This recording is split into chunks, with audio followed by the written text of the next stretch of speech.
Hey everyone, Sarah here. So I am here to go over how I figure out how to schedule out my work travel. So if you guys are new here, my name is Sarah and I am all about continuous improvement. Project management is what I do for work. So if you like that kind of thing, like and subscribe.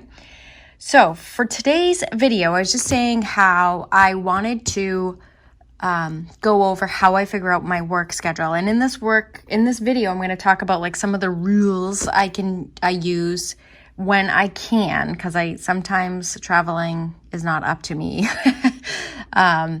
So some of the rules, some of the things that I have to consider, arrangements that I may need to make, and then prep work that I need to manage. So we're going to get into it. Enough about that.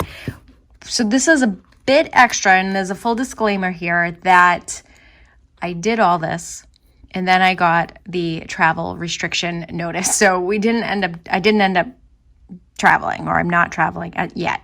So anyhow, so that's where I'm at right now. But this is the method I use. I do travel. I have been traveling a lot with work for many years. So since my kids were little and now that they're teenagers. All right. So what the heck, Sarah, right? You're asking. Here's the deal. I have multiple areas of my life or schedules that I have to manage, right? So that's kind of what the whole planner thing is about. So things that I like to consider or when I'm figuring out travel, I want to know what's going on in my family life, like birthdays, holidays, school events, if my kids are with their dads, school schedule, sports schedules, those kind of things, their work schedules. The other thing is my plan the grind. So this is a not lower priority, but it's less impacted because I can usually do more prep work. And then I have the work schedule, what is going on at work, because and we'll speak to why I care so much about that. And the preparation needed for it. So do I need, are my agendas done? Do I have prep work that I need to do to make those agendas effective? How long is it going to take me to actually do that prep work? Is it going to be done by the time I get there? That kind of thing. And then sometimes I have Scott's schedule or my husband's schedule that I have to worry about because he also travels for work, which he was actually on a travel restriction, so I didn't have to account for that. And then the proposed schedule, the mock-up, if you will. So those are the schedules, and this is just for September. And I know this is super extra. I'll put it this way so you can see it. But I clearly need to see what is going on in each area. And I don't want to mesh them all because I swear I'll miss things. Anyway.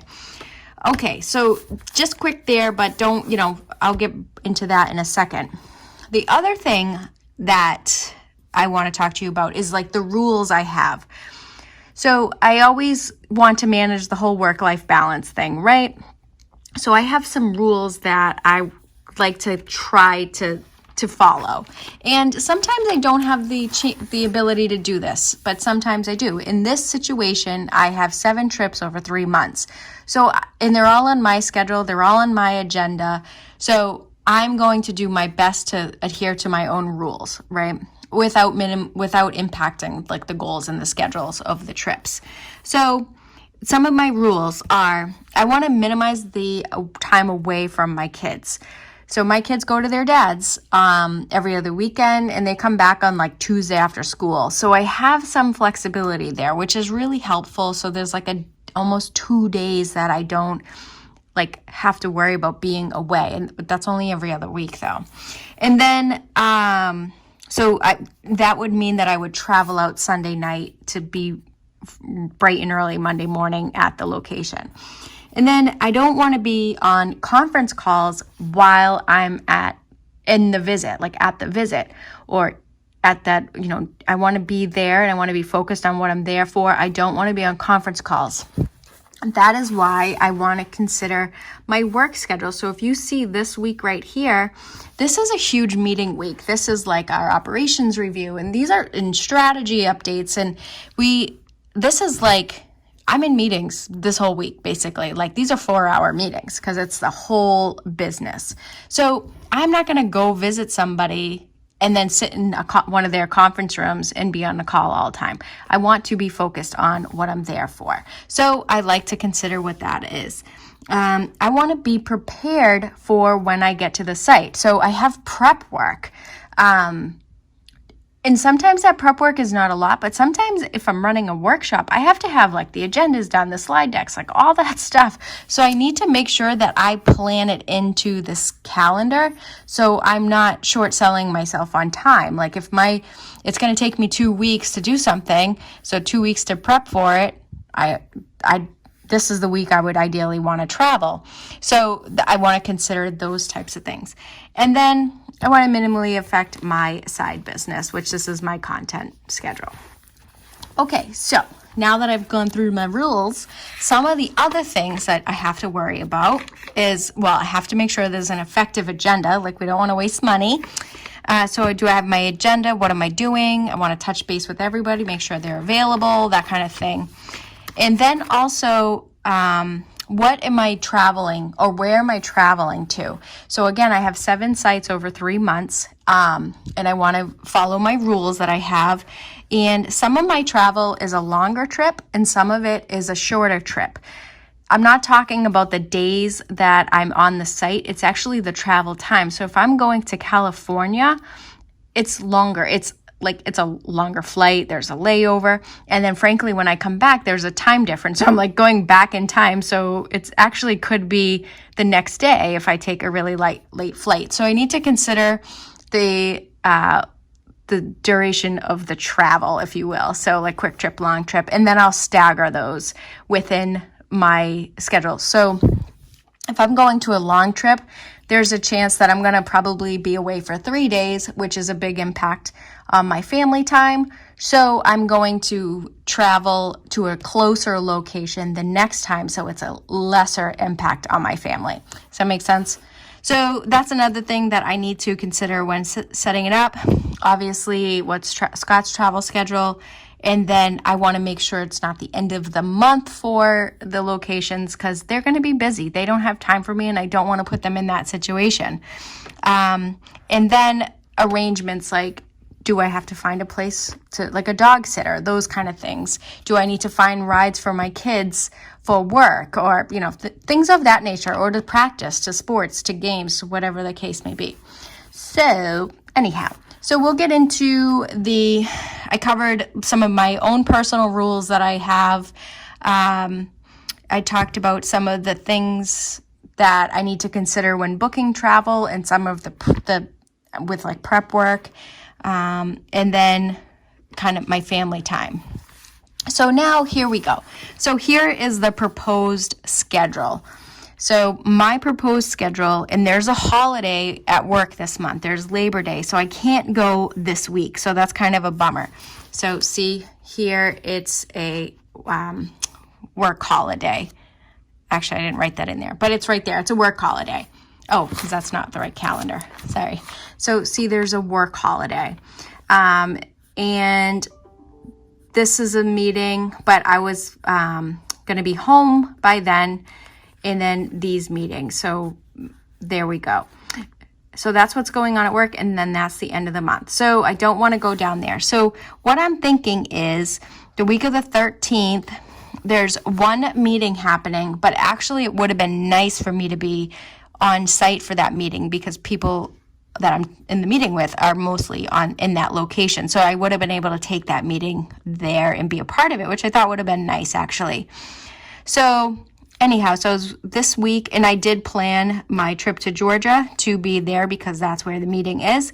So I was considering that.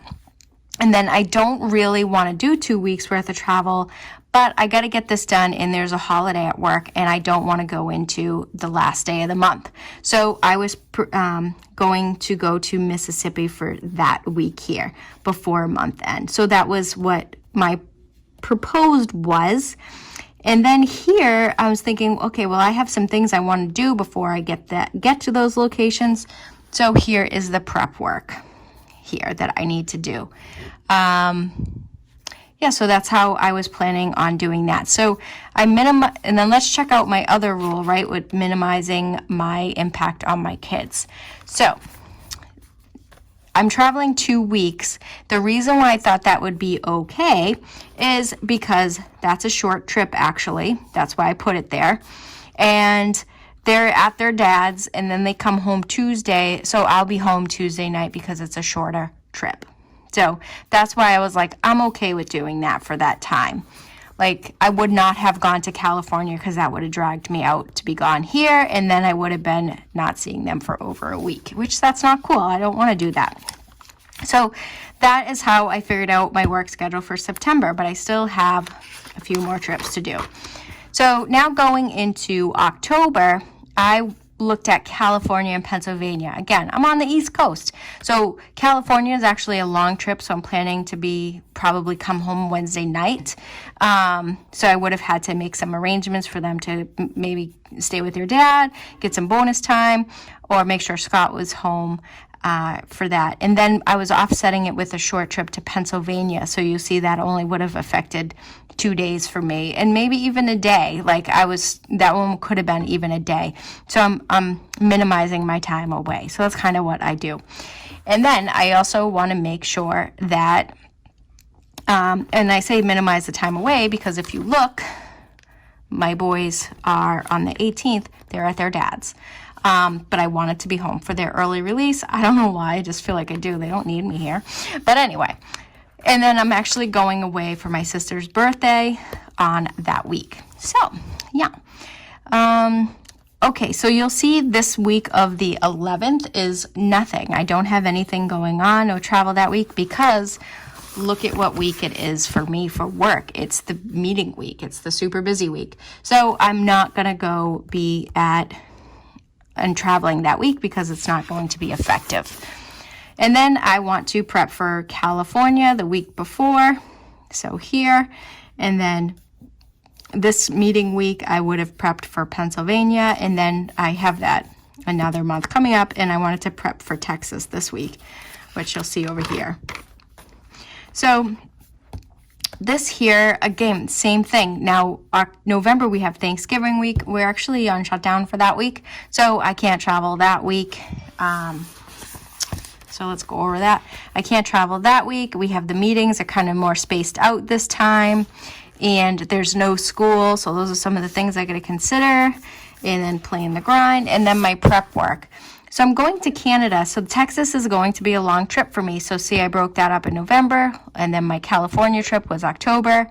And then I'm going to Canada, but it's on the East Coast, so that's actually not that far for me. So I was making staggering long trip to short trip. Yeah, so that's really how I figure out my travel schedule for work, so I can kind of help manage the whole work-life balance. And yeah, so what do you guys think? Let me know. Do you see this being helpful or effective? Do you think it's completely extra? Or do you guys really kind of like, do you get it? There's layers of our life. There's schedules, different schedules to our life. So this is how I figure it out to minimize my time away from my family, and basically it's really ultimately work-life balance. So thanks for watching, everyone. I hope you liked this video, and then check out these other ones. All right, bye everyone, take care.